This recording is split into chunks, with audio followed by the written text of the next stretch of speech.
Tonight, only on 11 Alive, family and friends of a Metro Atlanta man killed by an off-duty Atlanta police officer in Buckhead are demanding justice. 44-year-old Linton Blackwell was shot in a parking lot behind a bar on October 11th. Tonight, an autopsy report reveals Blackwell was shot 17 times and nearly every single bullet hit him in the back. 11 Alive's Cody Alcorn has been following the story since the night it happened, and just hours ago, he filed this report after speaking with Blackwell's manager, who says he just wants justice for his best friend. Welcome to Shocking True Crime. Thanks to all our viewers and subscribers for your support. Stay with us for daily updates on the most shocking true crime stories. Don't forget to subscribe. It's a rainy night in Atlanta, October 12, 2025. The clock ticks closer to midnight, and the city, usually alive with movement, seems quieter tonight. But there's something in the air. Something that's about to change everything. Outside the Five Paces Inn, a bar known for its vibrant energy and late-night crowds, the evening is about to be shattered by a single moment, a moment that will raise more questions than answers. A man, walking away from the scene, unaware that his final moments were closing in. His name was Linton B. Green Blackwell, a 44-year-old rapper, beloved by his community, full of promise, and at the brink of something more. At 11:30 p.m., an officer, off-duty, assigned to extra duty at the bar, receives a call. A disruptive person. A routine situation. At least, that's what it should have been. But the reality of what would happen next was far from routine. This officer's name was Gerald Walker, a man sworn to protect and serve. A man just doing his job. But what unfolds outside that bar is far from simple. And in the end, 17 shots would ring out, tearing into the back of a man who was walking away. What led to Linton Blackwell's death? Was he a threat, as claimed? Or was this something else altogether, a mistake, a misunderstanding, or something worse? Linton Blackwell, known to his friends and fans as B. Green, was more than just a rapper. He was a father, a friend, a man trying to make a better life through his music. Raised in the heart of Atlanta, he understood the struggles of his community. He had risen from humble beginnings, and the nights he spent on stage, performing at local venues, were more than just gigs. They were the product of years of hard work, hustle, and resilience. Blackwell wasn't just a man trying to make it, he was someone who had already made it in many ways. And on that fateful night, he was simply returning to the place where it all began, the Five Paces Inn, the bar where he had performed so many times before. His fans weren't just fans, they were his extended family, people who saw the man behind the music. His lyrics, raw and real, reflected the life he lived, a life filled with ups and downs, victories, and setbacks. He had seen friends lost to the streets, and through his music, he sought to honor them, to tell the world their stories. But on October 12, 2025, that story would take an unexpected, tragic turn. The man whose life had been dedicated to lifting others was now gone, and the question of whether his death was justified would forever hang in the air. But on the other side of the equation was Officer Gerald Walker. A man sworn to protect and serve, working extra duty at the bar that night. A routine assignment, or so he thought. But what followed was anything but routine. Was Walker merely doing his job, responding to a call about a disruptive person? Or did something else cloud his judgment? In those brief moments, when the life of a man would hang in the balance, what decision did he make, and why? Walker had always prided himself on being a protector, someone who was there when the community needed him. His colleagues knew him as reliable, steady, and unwavering. But as that night unfolded, his actions would be put to the test. Was it fear that led him to act so swiftly? Or was it something deeper, something that, in the heat of the moment, made him feel justified? The questions surrounding his choices that night are complex, and as the investigation unfolds, they will reveal just how quickly things can spiral out of control. What Walker saw as a split-second decision, others would view as a tragedy, one that could have been avoided. The moment Blackwell stepped out of the back entrance of the bar, he didn't know that his life was about to be cut short. He was just returning to the place where he had found solace in his music, hoping to unwind like he had done countless times before. For Officer Walker, the call came in like any other. He was just doing his job, responding to a disturbance. But what happened in those next few moments would forever alter the course of both their lives. Both men, one trying to make it in a world that had too often left him behind, the other trying to serve and protect, were now on a collision course that no one could have predicted. Walker saw a man walking away, possibly a threat, possibly not. Blackwell, for all his dreams and struggles, didn't see the officer until it was too late. Their lives intersected in a single, brief moment, but the aftermath of that encounter would echo for much longer. At first glance, Blackwell appears unaware of the officer's presence. He's just another person walking through the back alley of the bar. To the casual observer, nothing seems out of place. But Walker, arriving on the scene, immediately notices him. A man approaching a back entrance in the dark of the night, a small, seemingly insignificant detail, but in that moment, it sets the stage for what's about to unfold. Blackwell, perhaps startled by the officer's arrival, turns and starts walking away from the bar. As Blackwell moves toward his car, something catches Walker's attention. Blackwell, with his back turned, reaches for his waistband. The motion is quick, subtle, but unmistakable. To the officer, it's clear, a possible weapon. A gun. A knife. The uncertainty gnaws at Walker, heightening the tension in the air. What was in Blackwell's waistband? The officer's training kicks in, his instincts sharp, but with every passing second, the situation escalates. Walker calls out. The voice crackles over the radio, his tone firm, but controlled. Stop. Show me your hands. His voice cuts through the rain-soaked night, the command clear. But instead of stopping, Blackwell keeps walking. Slowly, deliberately, almost as if unaware of the growing threat behind him. He doesn't turn to face the officer. He doesn't stop. He just keeps moving toward the car, placing the distance between them. Stop. Show me your hands, Walker commands once again, his voice edged with urgency. The tension in his chest rises, but still, Blackwell doesn't respond. He keeps walking, his back to the officer. Walker is left with a decision, one that will haunt him forever. Blackwell has ignored the commands. He's moving away. The officer can't see what's in his waistband, but he knows something's not right. And that's when Walker makes the decision. In an instant, the officer draws his weapon and fires. One shot, then another. The sound of the gunfire echoes through the night. 3 shots, 4, 5, the shots keep coming, relentless, until the scene is suddenly quiet. Blackwell collapses, his body hitting the wet pavement, lifeless. His final walk had ended. He had not been facing the officer. He had not raised a weapon. He had simply walked away. And yet, the man's life was now over, taken in an act that would be questioned by everyone who knew him. Walker stands over Blackwell's body, his breath shallow. The gun is still in his hand, the weight of it heavy in his grip.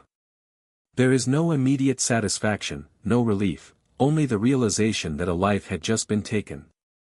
The man who was just doing his job, the officer who responded to a simple call, is now standing in the middle of a scene that will define his life. The world around him shifts, the certainty of his actions crumbling with each passing second. And the haunting question begins to form, was this the right decision? Was it justified? The investigation begins almost immediately. The questions arise as quickly as the police flood the scene. Blackwell's family, his friends, his fans, all of them now asking, why? Why did this have to happen? Was there a reason for the violence? Was Blackwell really a threat? And most importantly, was Officer Walker justified in pulling the trigger? For those who knew Blackwell, the loss was unimaginable. His family, his friends, none of them could believe it. Linton was a man who worked hard to leave the past behind, to make something of himself. He was just trying to get to his car. He wasn't a criminal. He wasn't even facing the officer. But now, his name was forever tied to an incident that would spark debates, protests, and investigations for months to come. By the time paramedics arrived, Blackwell was already dead. One shot. Maybe two. No. It was 17. Each bullet tearing through his body, hitting him from the back as he faced away from the officer. No gunfire was exchanged. No real confrontation. Just an unrelenting barrage of shots. 17 times. It was an execution, not a defense.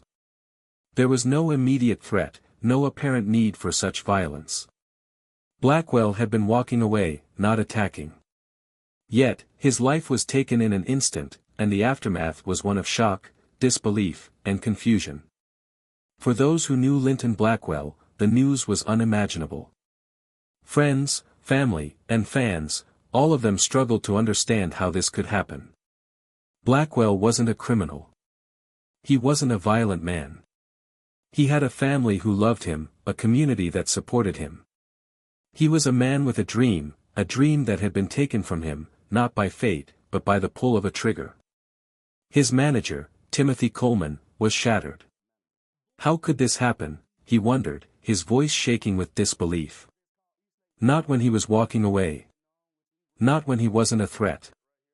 For Officer Walker, the aftermath was different. He was trained to respond quickly, to make decisions under pressure, but this was something else. The weight of what had happened began to settle in, and with it, the realization that he had taken a life. Was it justified? That question would haunt him, just as it haunted everyone else who would later scrutinize his actions. But in that moment, standing over Blackwell's lifeless body, Walker couldn't answer. The justification didn't come easily.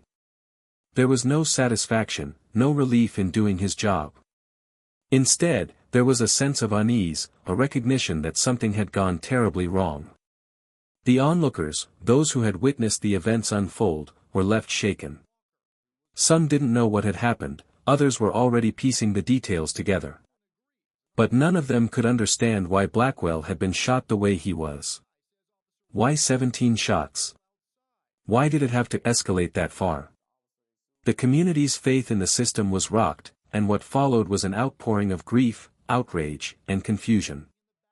As the investigation unfolded, the pain for Blackwell's family deepened. His daughter, too young to fully grasp what had happened, would grow up without the man who had always been there for her. His mother, devastated by the loss of her son, would be left with questions that no one could answer. How could this happen to him? Why did he have to die that night? Was there really no other way? And as time passed, the grief of his loss would slowly turn into something else, something darker. Anger. Anger at the injustice of it all. Anger that this had happened at all. Blackwell's family, friends, and community would never be the same. They would continue to ask the same questions, seek the same answers. His death would not be forgotten, it would live on in their memories, in the fight for justice, in the quest to understand why 17 shots had been fired that night. The pain was only just beginning, and the aftermath of that night would echo for years to come. The autopsy was a revelation. 17 gunshot wounds, all striking Blackwell in his back. No signs of a struggle. No defensive wounds. Just cold, calculated fire. The report made it clear, the nature of his wounds didn't match the typical narrative of self-defense. Blackwell had not tried to fight, nor had he attempted to flee. He had been walking away from the officer, facing in the opposite direction, and yet he had been shot 17 times. The questions multiplied. Was this an act of self-defense? Was it a momentary lapse in judgment? Or was there something much darker behind it? The medical examiner doesn't speak as the facts are laid bare on the table. The body, lifeless and silent, is a witness to the brutality of what happened that night. The cold, clinical nature of the report contrasts sharply with the emotional and human devastation felt by those who knew Blackwell. No matter how many times the details are examined, the question remains, why the back?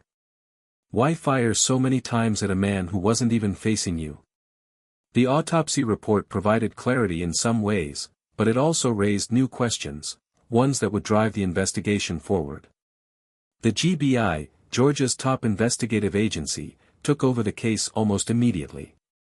Their job was clear: to find out what really happened. Evidence was gathered from every angle, bullet casings were meticulously catalogued, tire tracks measured, and witness statements taken. The team worked quietly but diligently, piecing together the fragments of a violent night. But despite their efforts, the most damning question remained: why the back? Why shoot someone who wasn't facing you? Who wasn't a threat? The GBI team moves through the crime scene methodically.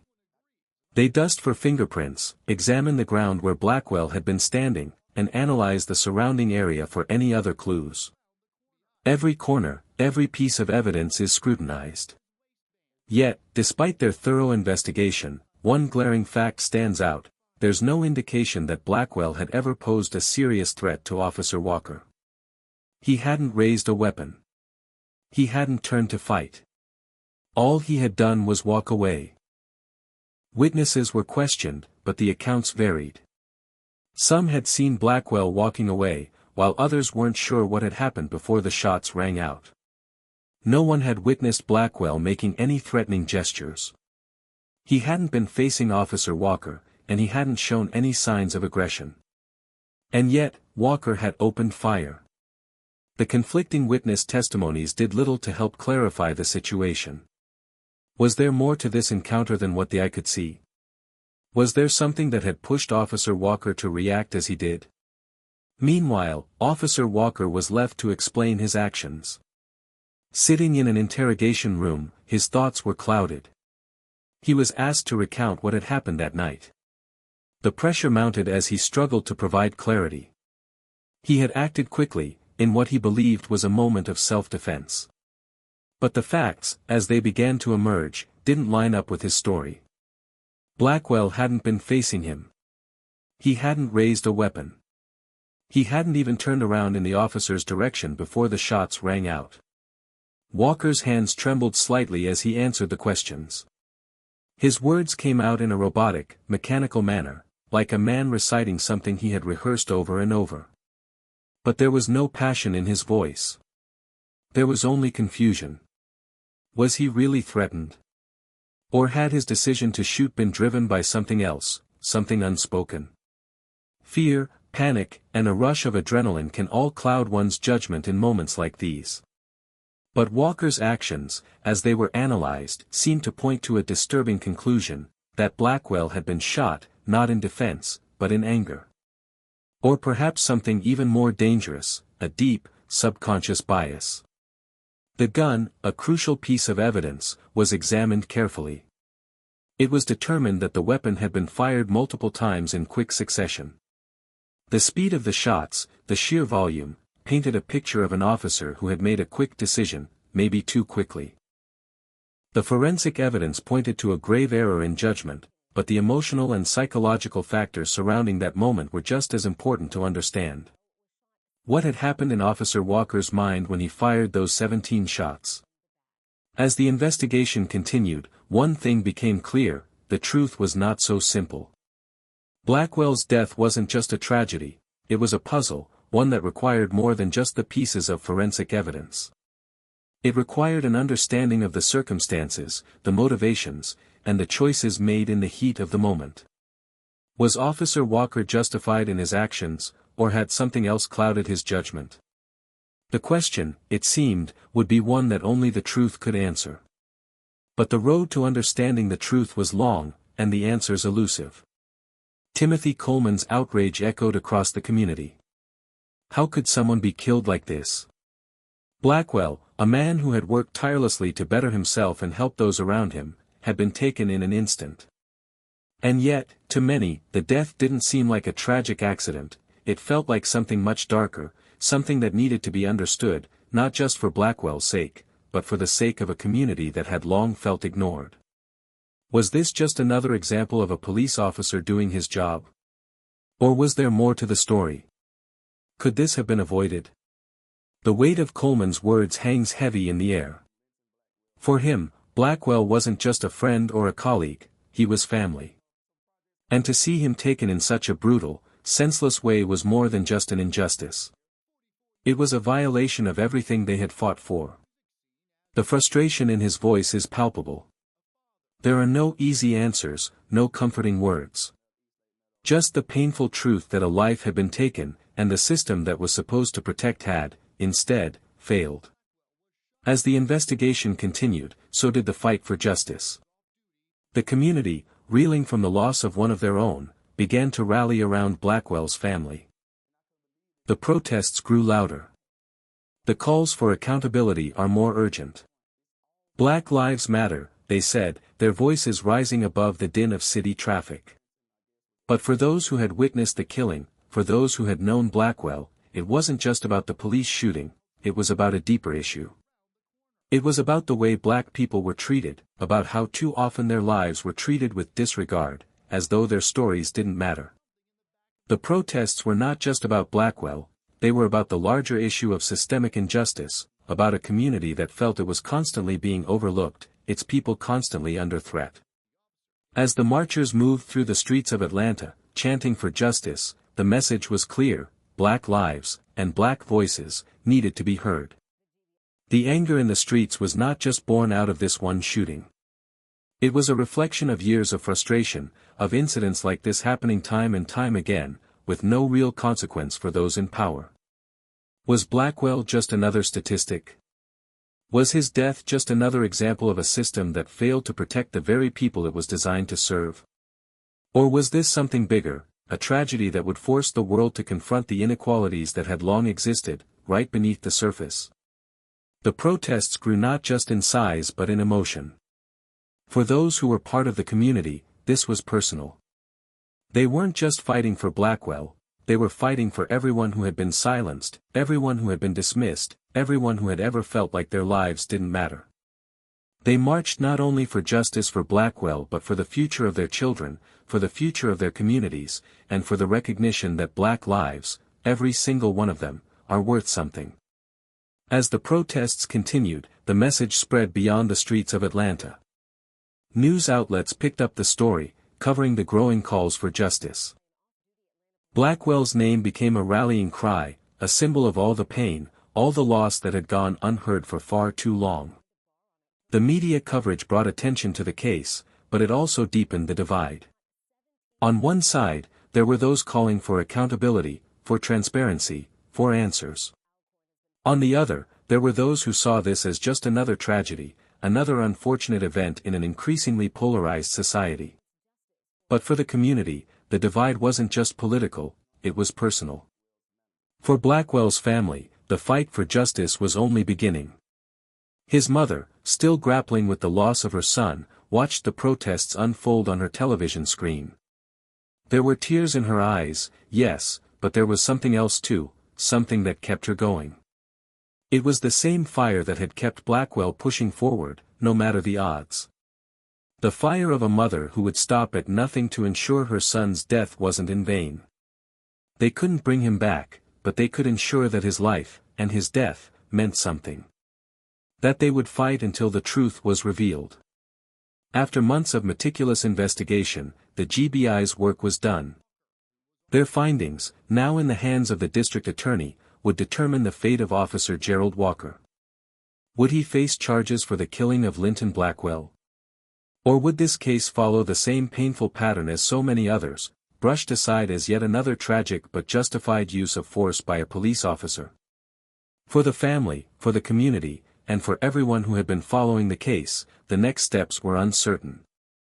The decision to charge Officer Walker was now in the hands of the prosecutors. The DA's office would review all of the evidence, weighing the facts against the law. Would they believe that Walker had acted in self-defense, as he had claimed, or would they see it as a case of unnecessary and excessive force? Welcome to Shocking True Crime. Thanks to all our viewers and subscribers for your support. Stay with us for daily updates on the most shocking true crime stories. Don't forget to subscribe. The community held its breath, waiting to see whether the justice they had fought for would be served or if this would be another instance of a police officer escaping accountability. The decision now rested in the hands of the prosecutors. They were tasked with determining whether Officer Walker had acted in a way that warranted criminal charges, or if his actions had been justified at the moment.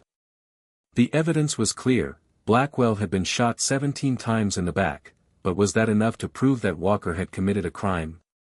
Was it murder, manslaughter, or an act of self-defense? For Blackwell's family, the question was clear: was this an unjust killing? Was there a reason that Blackwell had to die that night? Or was it just another tragedy, another life lost because of a decision made too quickly, too rashly? The weight of their grief hung heavily in the air as they awaited the outcome, hoping that justice would finally be served. But justice is never easy, especially when the case involves a police officer, a figure who is often seen as both protector and enforcer of the law. The difficulty in holding officers accountable for their actions, especially when deadly force is used, is a reality that many communities have come to know all too well. Would this case be different? Would the decision to charge Officer Walker set a new precedent, or would it be just another example of the system failing those it was supposed to protect? The DA's office had all the evidence in front of them: the autopsy report, witness accounts, and the conflicting statements made by Officer Walker. The question was not just about what had happened that night, but about what was justified. Was Blackwell's death the result of an officer reacting in fear, or was it a calculated decision to take a life? The decision to charge would not just determine the fate of one man, it would send a message to the entire community. It was a decision that carried the weight of history, the weight of every case that had come before it. As the investigation came to a close, the question loomed larger: was justice truly going to be served, or would this just be another case of a life taken with impunity? The community, still reeling from the loss of one of their own, was not about to let the matter fade away. The protests, the chants, and the calls for accountability grew louder. This was about more than just Blackwell. It was about all the lives lost, all the voices silenced. It was about whether anyone, especially people of color, could trust that the justice system would stand up for them. The legal process was still ongoing, but one thing was certain: the decision in this case would affect not just Officer Walker and Blackwell's family, but everyone who had followed the events that night. The fight for justice was far from over, and the outcome was still to be determined. Would the truth come to light? Would justice finally be served for Linton Blackwell? The community could only wait, and hope that the system they had trusted would prove itself worthy of that trust. As the days passed and the investigation came to a close, the legal community remained divided. Some defended Officer Walker's actions as a necessary response to a perceived danger. They pointed to the fact that Blackwell had been seen reaching toward his waistband, a motion that could suggest he was armed. But others were not so easily convinced. They saw the killing as an example of police overreach, of an officer using deadly force when it wasn't warranted. The debate became a microcosm of the larger conversation about policing, race, and the use of force in America. In the courts of public opinion, the case was no less contentious. People weighed in on both sides of the debate, voicing their opinions with passion and frustration. Some saw Officer Walker as a hero who had acted in a moment of fear and self-preservation, while others viewed him as an example of a system that too often failed to protect the very people it was meant to serve. The arguments became heated. As the case reached beyond just one man's death, it became a symbol of a much larger problem, one that touched on issues of race, police accountability, and the use of force in situations involving black men. For the community, the question of whether Blackwell's death was justified was never in doubt. To them, it was clear. Blackwell had been walking away from the officer, not posing a threat, and yet he had been shot 17 times. There were no signs of a struggle, no indication that he was armed, and no attempt at retaliation.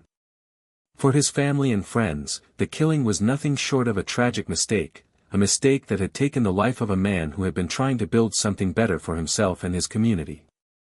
Justice, they believed, had yet to be served. For Blackwell's family, the matter was clear. Their son, their brother, their friend had been taken from them in a senseless act of violence. The legal proceedings might take time, but for them, the need for justice was urgent. Each day that passed without an answer deepened their pain. The question wasn't just about whether Officer Walker would face charges, it was about whether their grief would be acknowledged, whether their demand for justice would ever be met. In the end, it's not just about the legal questions. It's about a family forever scarred by a loss they can't comprehend. A community broken. And a man's life taken without explanation. The question that echoes in their hearts, that stays with them every day, is simple: why? Why did this happen to Linton? What was the reason behind such a senseless act of violence? It's a question that, despite the investigations and the debates, remains unanswered. And until that truth is revealed, the pain of this loss will never fade. For Blackwell's family, the question remains: why? And until the truth is revealed, they will continue to fight for justice, not just for Linton, but for every life unjustly taken. His death was not just the loss of a son, a father, a friend, it was a symbol of a broken system, a reminder of the countless others who had suffered the same fate. They would not rest until they knew the truth, until justice was served. Linton Blackwell's death wasn't just a tragedy, it was a call to action, one that would echo long after the protests faded, long after the legal questions had been answered. The fight for justice, for every life lost to violence, would continue. In the end, what is justice? Is it just the letter of the law, the rigid structure of rules that governs our actions? Or is it something deeper, something that goes beyond what can be written down on paper? Is it the sense that what's right has been done, that the truth has been uncovered? Or is it a feeling, one that can never be fully understood until we know the truth? The truth of what really happened that night, of why Linton Blackwell had to die. Was this man a threat? Was Linton Blackwell truly a danger to Officer Walker that night? Or was he simply another victim, caught in the wrong place at the wrong time, taken from his family far too soon? The answer to that question remains elusive. No matter how much evidence is gathered, no matter how many opinions are formed, the truth will never be completely clear. It is a question that may never fully be answered. But one thing is certain, this story isn't over yet. The fight for justice will continue, driven by the need for answers, for accountability, and for change. Linton Blackwell's death is more than just another case, it is a call for reflection, for re-evaluation, and for a reckoning of what justice truly means in this world. Until the truth is revealed, until justice is truly served, the questions will remain.